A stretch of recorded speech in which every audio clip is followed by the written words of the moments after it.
My friends, Halloween is drawing near, and today we will be exploring Halloween-themed creepypastas. Please like and subscribe if you haven't already, and let us get started. Story 1.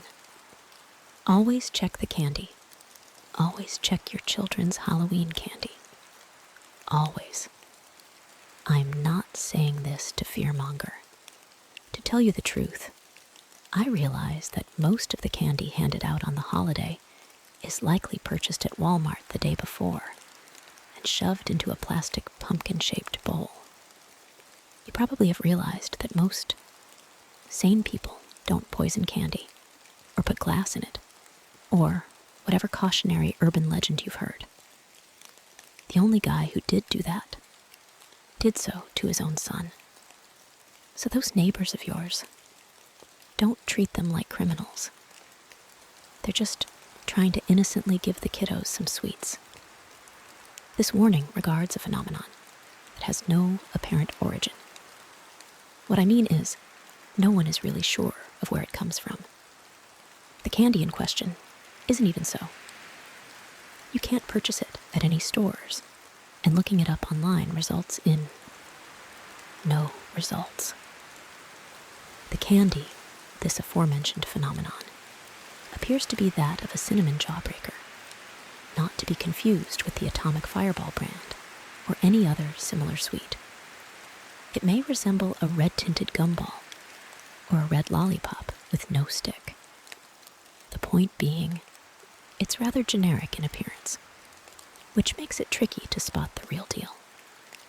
The candy is sometimes branded under the H.H. Sweets Company, a corporation that doesn't exist, at least not one registered by any agency since 1999. If you search the internet, you might find some H.H. Sweets businesses, but I assure you they aren't the real deal, merely a namesake coincidence.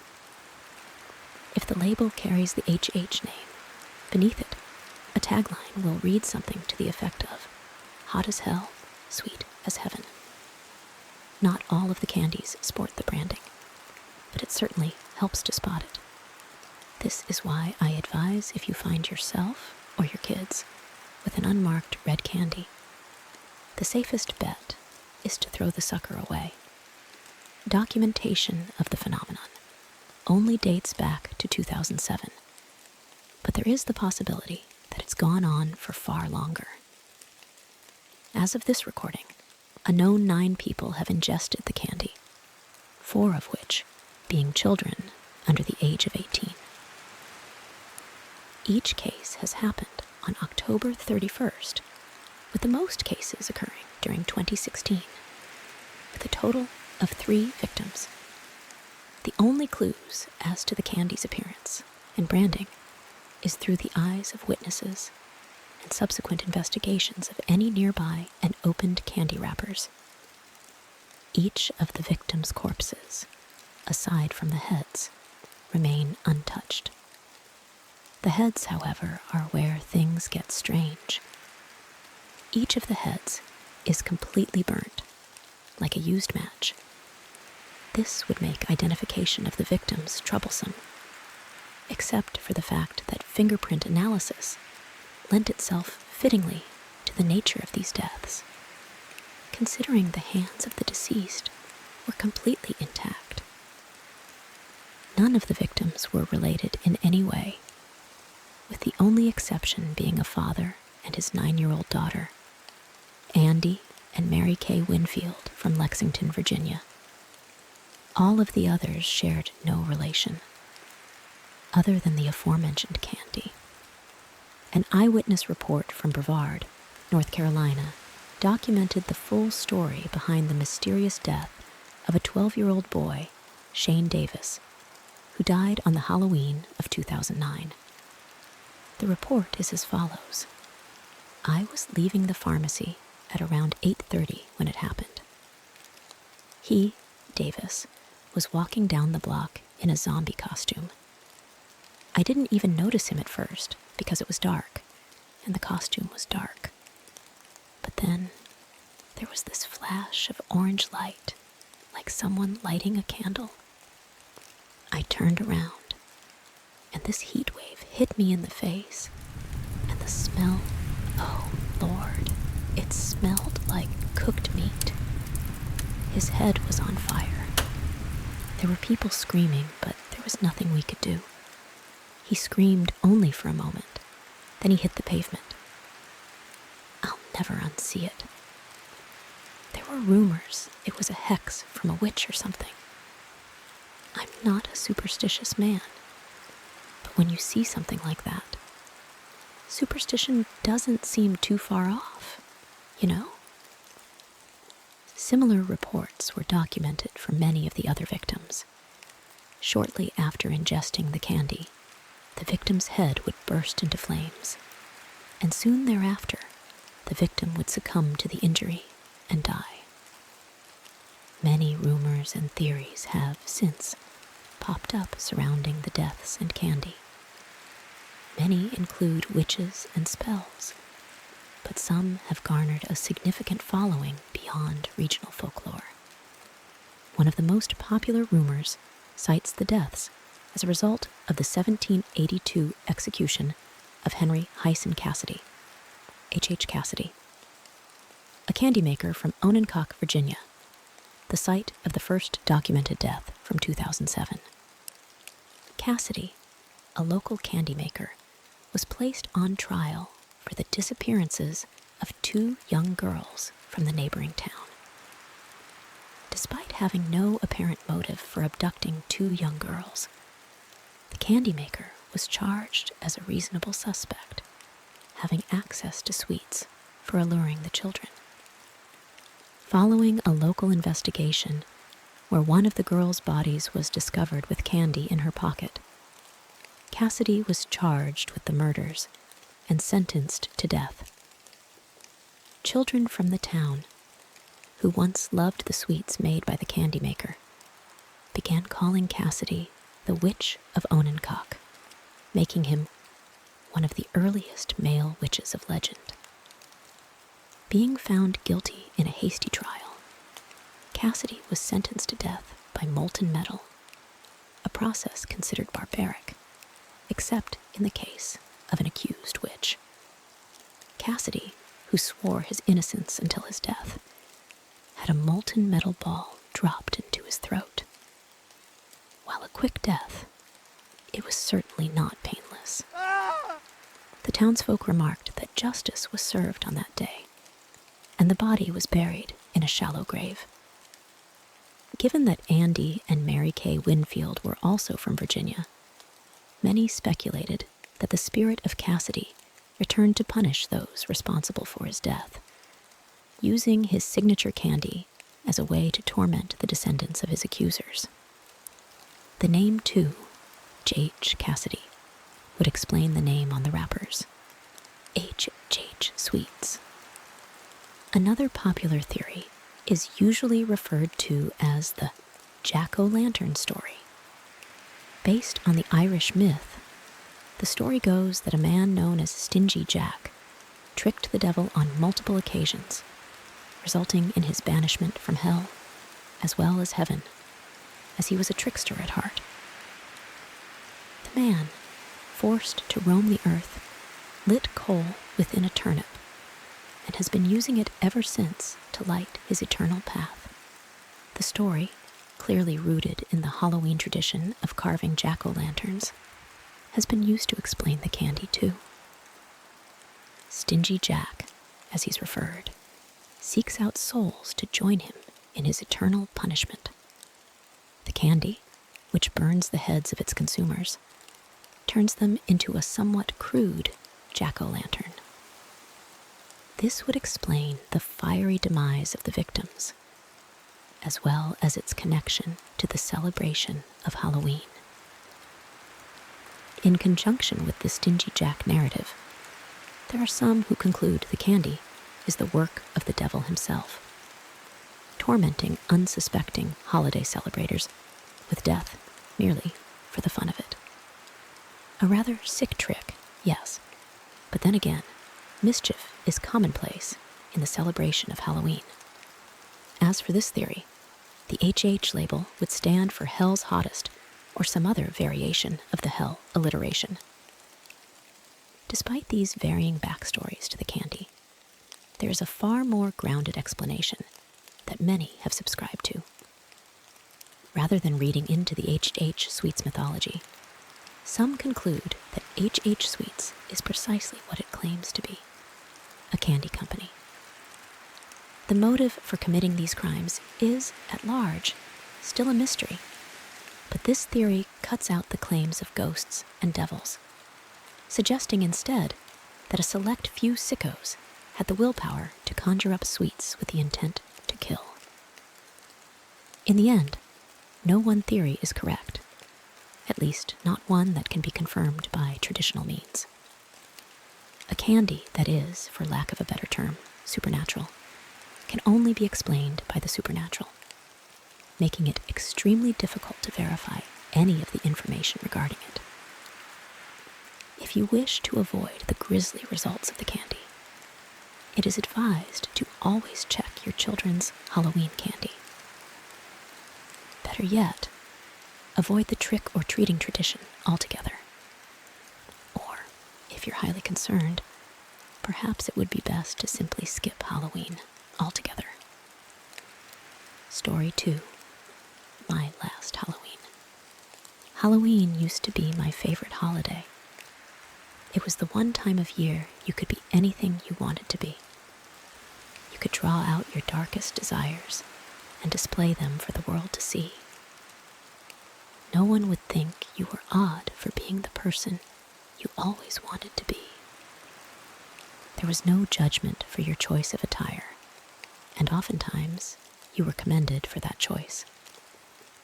Then, at the end of the night, you received a reward for your efforts in the form of a bag full of candy. I am far too old to go door to door, begging for treats, but I enjoy watching my children do the same. Weeks in advance, we let them pick their costumes. They are far too young to delve into the ghastly, and usually end up picking a character of a popular movie or TV show. I simply take my pictures and urge them on to each doorway. I always remind them to say, "Trick or treat," before the door opens. It has been this way for a few years now, but I'm starting to question the tradition, especially after visiting 113 Forest Road. This past year, we made the rounds of our local neighborhood. We made sure to only approach homes that had their porch light on, which was the unspoken rule. Our night had almost come to an end when we reached a home that had been vacant for the last 2 seasons. It was the largest within our neighborhood, towering at 2 stories, when all others only had 1 level. It was a large, brick Victorian monstrosity that may have once been beautiful, but the landscape had long needed work. It was the house most kids made stories about. And when we saw the dim glow of that yellow bulb, I was unsure of letting my children approach. My oldest begged to ring the doorbell, and my youngest simply wanted more candy. I was outnumbered and relented at their pleas. My wife sat within the idling vehicle while I followed close behind. The 2 made their way up the steps, and I waited at the bottom. Like always, I reminded them of what to say. My oldest son held his brother's hand and pressed the lighted button. Ringing, much like church bells, echoed from within the house for a moment, before returning to silence. After a few seconds, they turned to me with questioning looks. I had noticed a moving truck parked outside the home earlier in the month, and knew someone must live there, but I had not seen them. There was no car in the driveway, and I did not see any lights on inside. I started to think they were simply gone, and left the light on in case it was dark by the time they returned. I waved to my children to come back to the car, and told them we would just head home. The look of disappointment on their faces told me they were not ready to end the night just yet. Their faces lit up as the door creaked to life, and a voice beckoned them to wait. Trick or treat, they both screamed with excitement. A feeling rolled in me like thunder, and a signal of danger rang in my head. Something was not right. If they were home all this time, where was the car I had seen sitting the driveway the last few weeks? I instinctively advanced on my two children, taking the steps in leaps. A feeling inside told me they should not go toward that voice, and I called for them to stop as they turned toward the door. I choose both. The voice seemed strained, like that of a lifetime smoker. Two ragged hands shot from the parted pathway and drew both of my little boys inside. Their screams echoed in my head. My adrenaline shot me forward, but my body slammed against a closing door. I pounded repeatedly, screaming obscenities of every nature. My body shook violently as my world became a spiral of despair. The whole scene drew the attention of my wife, and soon she was right behind me. In an effort to find the entry, I took a step back, lifted my right foot, and dropped it full force into the hardwood. The doorframe shattered, allowing the barrier to fly freely into the darkness. I cried out in terror for my little boys as I rushed through each room. My entire reason for living had been snatched up in an instant, and I had been too late to stop it. When the house had been searched completely with no results, my wife phoned the authorities through wails of agony. We both held each other until sirens lit up our tiny neighborhood. It has been a year now, and we still have no answer as to what happened to our children. My wife distanced herself from me, and I am sure she blames me for what happened. I don't fault her for that. I blame myself as well. If I had not let them go to that door, or listened to my feelings sooner, they would both still be here.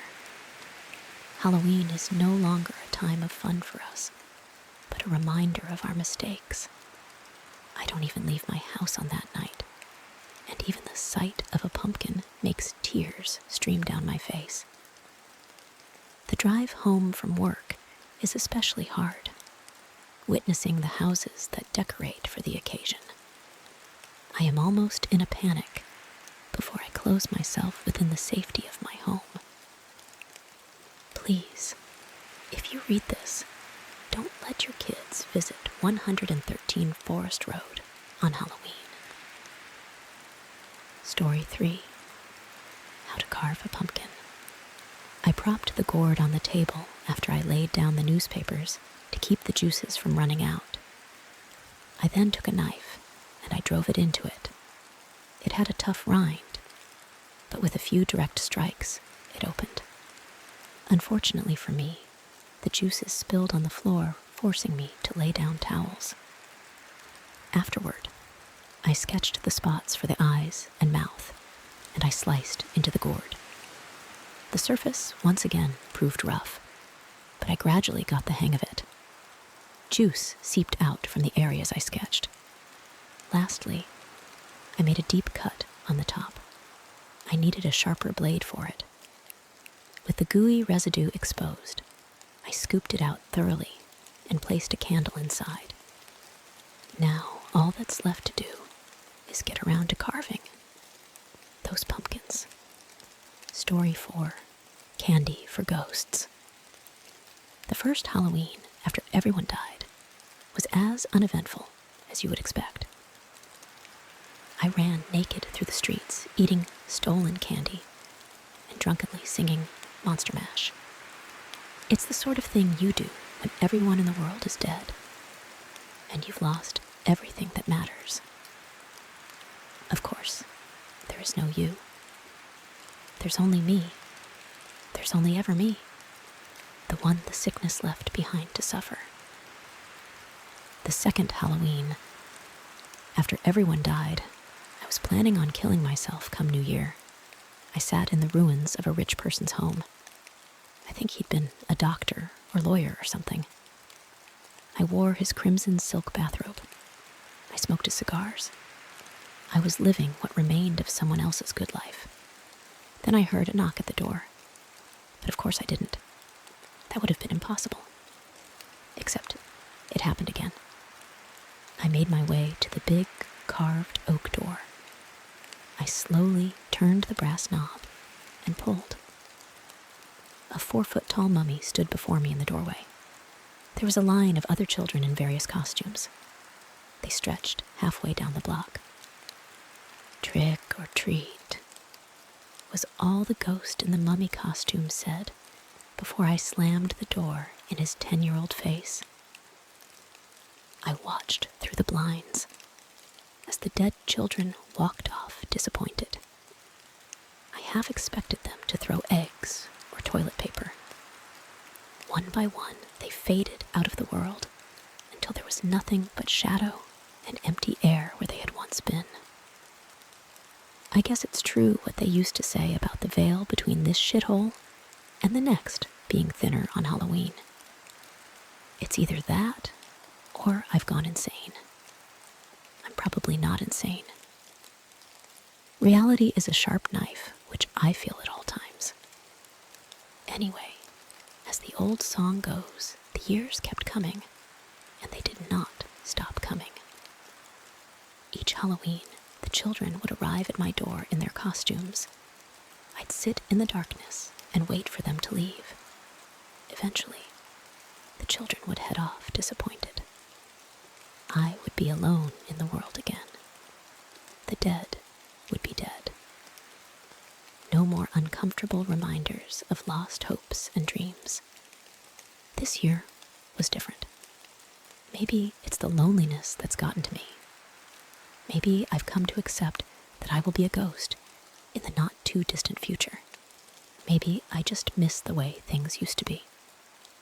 This year, I journeyed into the remains of what was once a grocery store. After much searching, I found what I was looking for and carried it home. The it in question was a massive bag of caramel and green apple suckers. They were the sort I used to freaking love as a kid. My aunt would give them to me if I stayed still and didn't cry while she cut my hair. This year, when the kids arrived, I was standing in the doorway of that dilapidated mansion, holding a big bowl of suckers. I even donned a pair of plastic vampire fangs I'd found in a closet.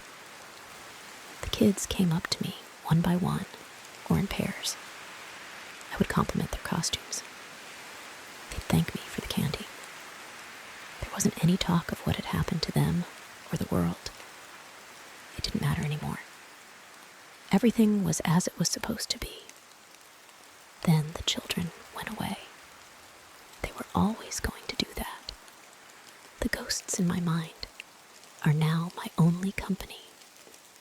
Still, there's always next year. I'll be all right. Happy Halloween, I whisper to myself as I stare drunkenly at the ceiling. Maybe next year, one of those smiling faces will belong to my son. He always liked those suckers too. Story 5. Please take just one. I was 13 years old when I stopped trick-or-treating.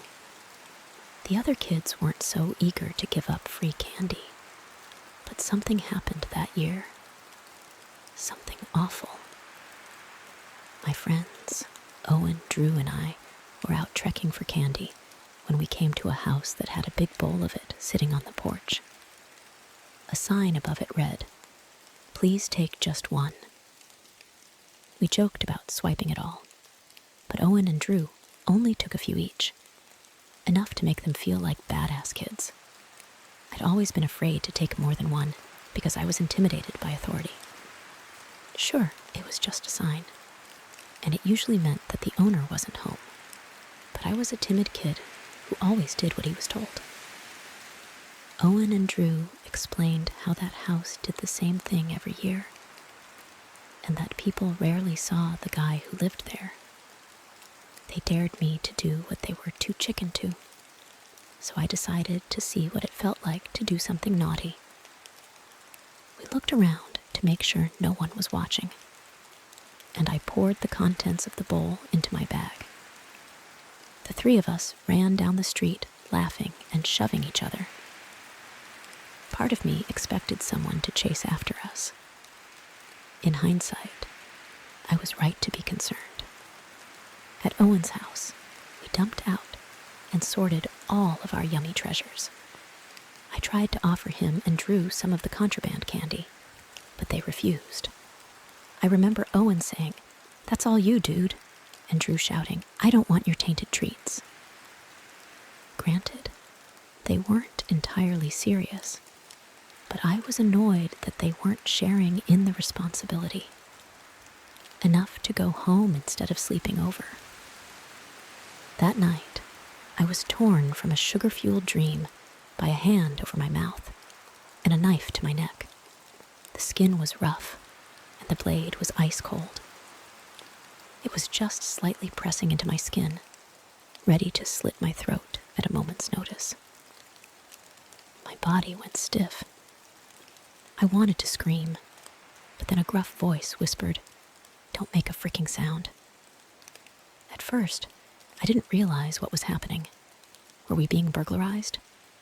Then, I got my answer. "Can't you read, you little brat?" The sign said, "Just one. Just freaking one." I'll never forget those words and the sickening smell of his breath.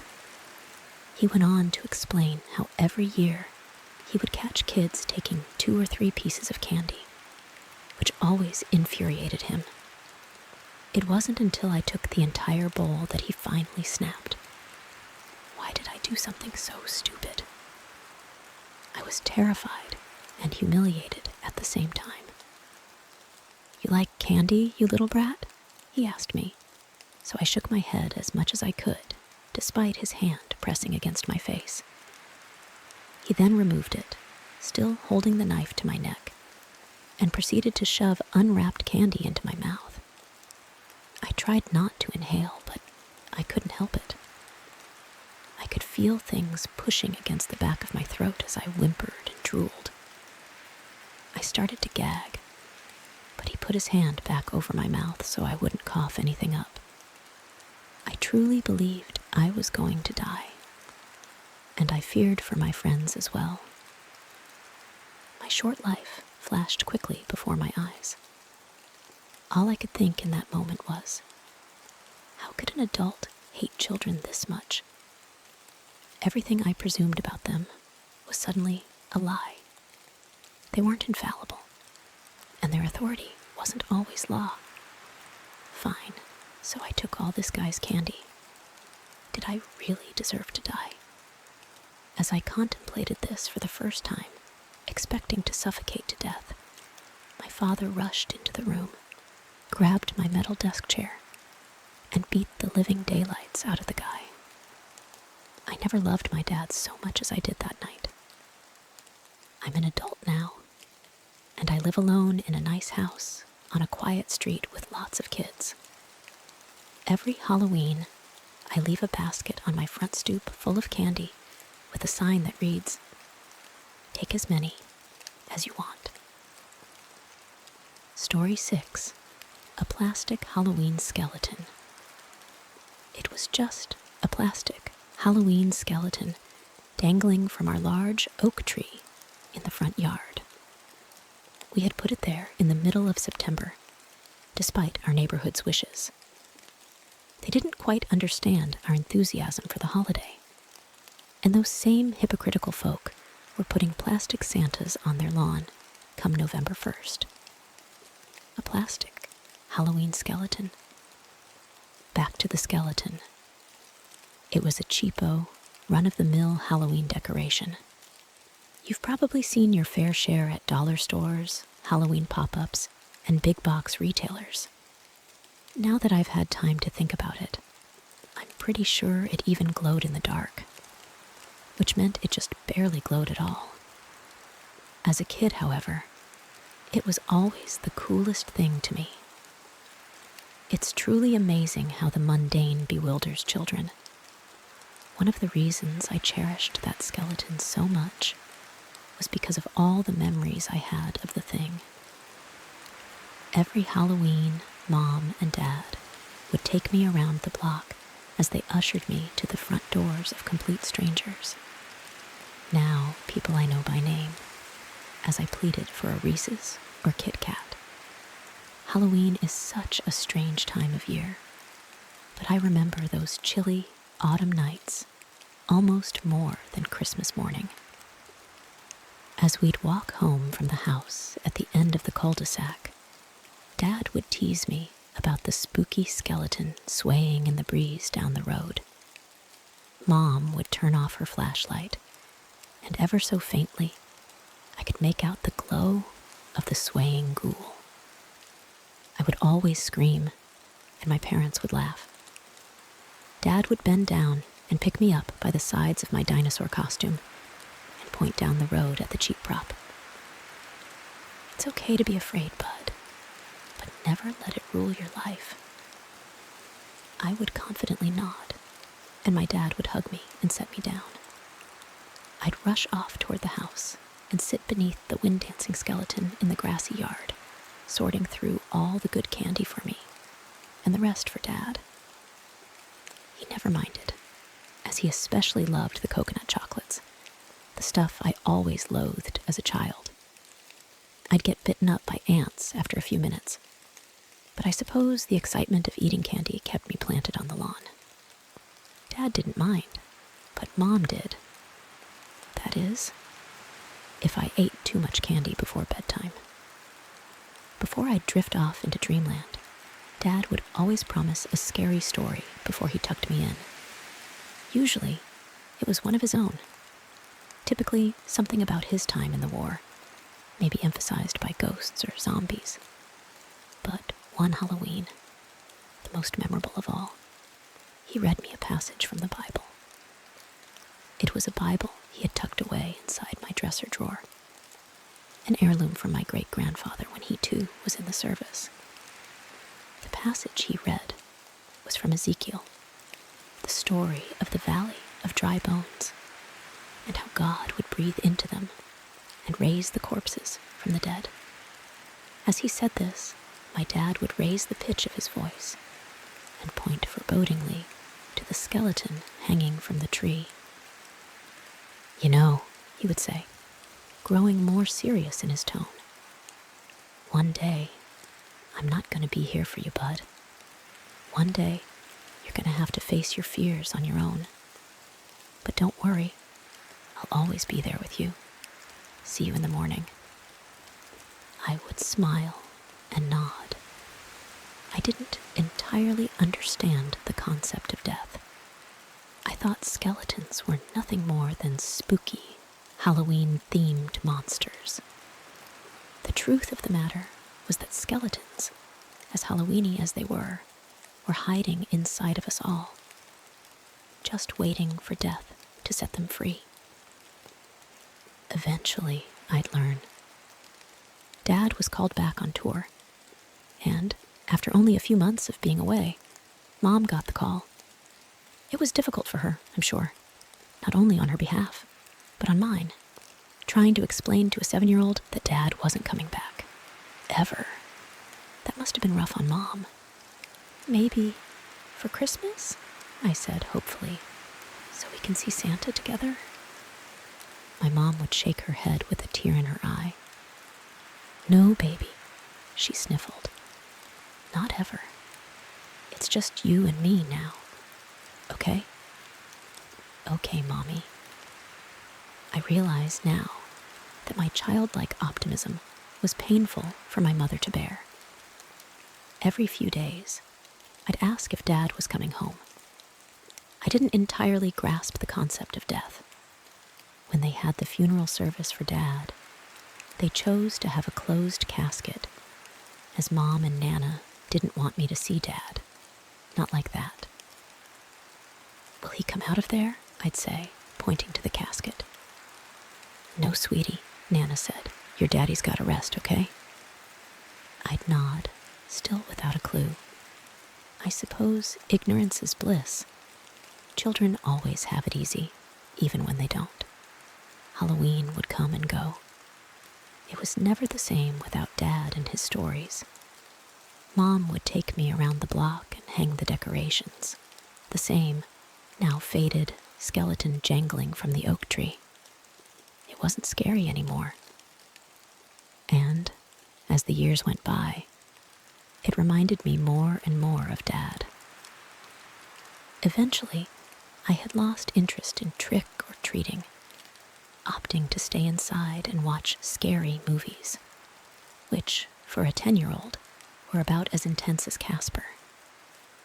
I wouldn't even bother going outside for candy, as my mom would buy a baggie from the grocery store and fill a small pail on the front porch, and every now and again, I'd sneak a treat for myself. Before going into a candy-induced coma, I managed to make my way to my bedroom. Hobbling over to my window to close the blinds, I noticed something hanging from the oak tree, silhouetted by an orange hue from the neighbor's lights. It was the skeleton, but it had grown longer, taller, and was now a far darker color. I tiptoed down the hallway, past my sleeping mother's room, and flipped on the front patio light. And that's when I saw it. The skeleton was wrapped in muscle. Tissue and tendons surrounded the plastic bones. And for a brief moment, I could see skin slowly sliding up the corpse. I hid behind the front door for a moment, catching my breath, and on the verge of waking my sleeping mother with a shriek. I peered around the wooden facade and saw the skeleton, now anything but plastic, hop down from the rope it was bound by. The corpse, now nearly a full-sized person, yanked one of the sheet ghosts from the tree, tying the white fabric across its naked body. I flicked the light off, ducking down, while still watching the figure in my front yard. It must have noticed, because it turned its head to face me. And that's when I saw it. It was Dad. He smiled at me through the glass and waved. I stood up, pressing my face to the cold glass. As I did, something flashed behind my dad's body at the end of the street, causing him to turn and look toward it.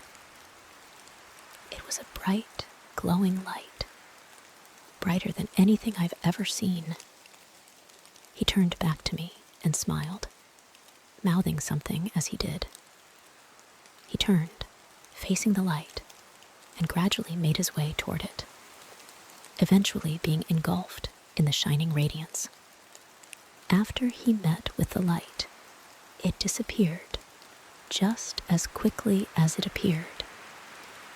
I felt a warm tear roll down my cheek, now pulled away from the icy window, as if, finally, I had realized that, while my dad was gone, I'd somehow see him again. Only ascertained by the words, I now believe, were what my dad mouthed to me. "See you in the morning." Halloween is, and will always be, my favorite holiday. It reminds me that after each All Hallows Eve, there's a bright morning